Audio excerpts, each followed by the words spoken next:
Mike Pyle, Deputy National Security Advisor for International Economy at the White House. Thank you so much for joining me. You're also the Sherpa for the G7. So you've been intensely negotiating the communique and exactly how these countries are going to align. But I want to first start with what is looming over the president on this trip, and that's the debt ceiling. Speaker McCarthy says he doesn't see a deal getting done until the president gets back to the White House. How much has that really driven some of the conversations the president had with leaders and their concern about the risks that would mean to the global economy? So certainly was a topic of discussion among leaders. The president has made clear for a number of weeks now that Congress has time to and needs to act to lift the debt ceiling. But what I would say is the past couple of days, what we've really seen on display is American leadership, whether that's leading on delivering a tough new sanctions package against Russia, whether that's leading around providing a common approach on China, the clean energy transition, an approach to the global South and development. These are all demonstrations of American leadership. And Republicans would put that at risk with their debt ceiling brinkmanship, putting us at risk of losing our trustworthiness on the global stage, putting at risk our ability to deliver a punch through our sanctions programs. That's what's at risk with Republicans playing the games around the debt ceiling that they are. Do you think it's undermining what you're trying to accomplish here, and also the fact that the president had to cancel 2 other foreign stops, Papua New Guinea and Australia?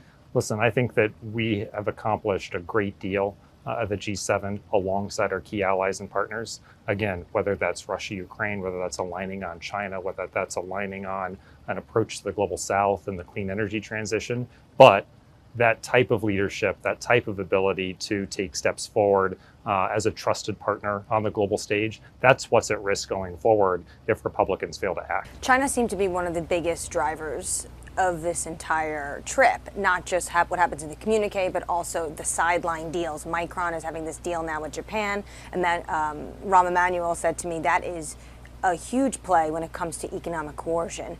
And in the communique, though, it says that the group doesn't want to decouple from China. It wants to de-risk.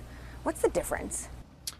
So I think China was a very key topic of conversation. I think what the leaders wanted to be sure that they were communicating, and you saw that in the joint declaration, was, we are each going to take as countries a distinct approach on China, but at core, when it comes to the core principles that unify us, there is a really underlying common approach. Again, you sort of talk about de-risking, not decoupling. That's something leaders agreed to that they want to do together.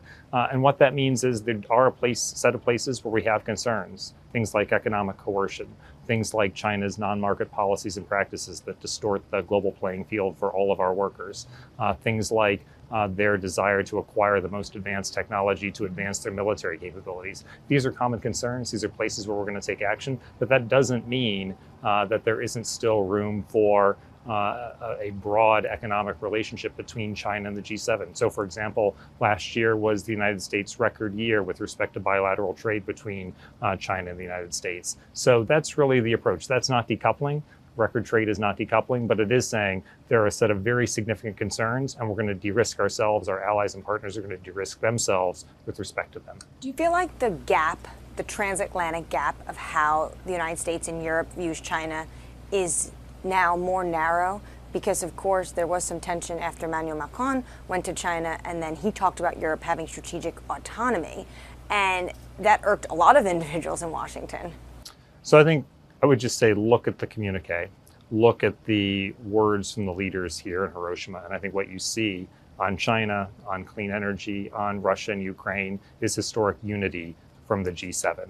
Again, that was the whole theory of what we were trying to accomplish, what leaders were trying to accomplish around the principles that they articulated on China. A recognition that individual members of the G7 are going to have their own approaches on China, but at core, there are a set of principles that unify us. And those principles are what are enduring and what brings us together.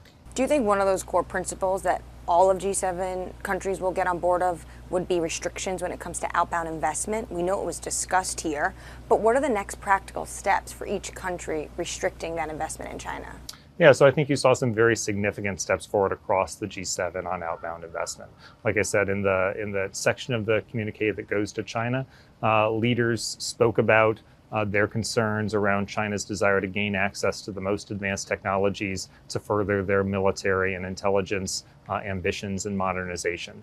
What did they talk about in the economic security statement? They talked about the tools that are needed to prevent China from doing just that. And one of those tools, alongside export controls, alongside our inbound investment regimes, is taking steps forward on new outbound investment restrictions. So I think there's a common understanding that we need to prevent China from gaining access to those most advanced, narrow set of technologies that allow military modernization, and outbound investment has to be a tool in the toolkit to allow us to prevent that.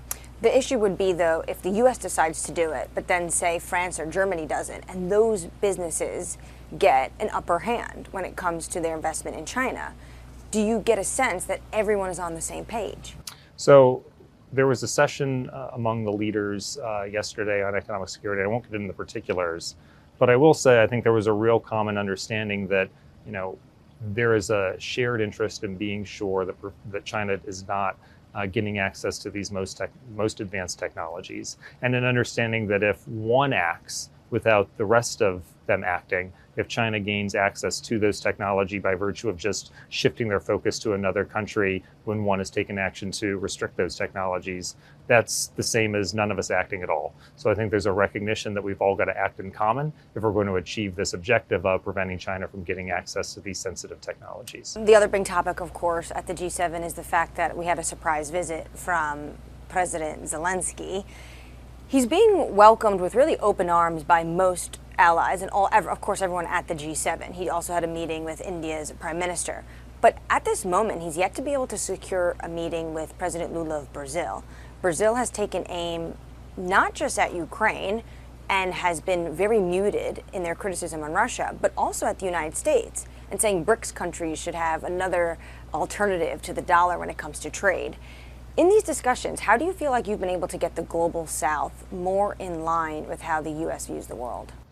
So I think the president has spent a lot of time, Secretary Blinken has spent a lot of time engaging with partner countries from the developing world, from the global South, and communicating a message around the extent to which the United States wants to lead on an agenda that meets their needs, their concerns. Things like evolving the World Bank and the multilateral development banks to meet the moment on climate, to provide additional resources that are concessional in nature to the largest growing middle income emerging markets. These are things that we can do together that are going to further the interests of the emerging world while also allowing us all to meet the moment on climate. One additional thing I would say is, the president spent an hour and a half yesterday talking with G7 leaders, with leaders from the emerging world, with private sector leaders on what it means to facilitate investment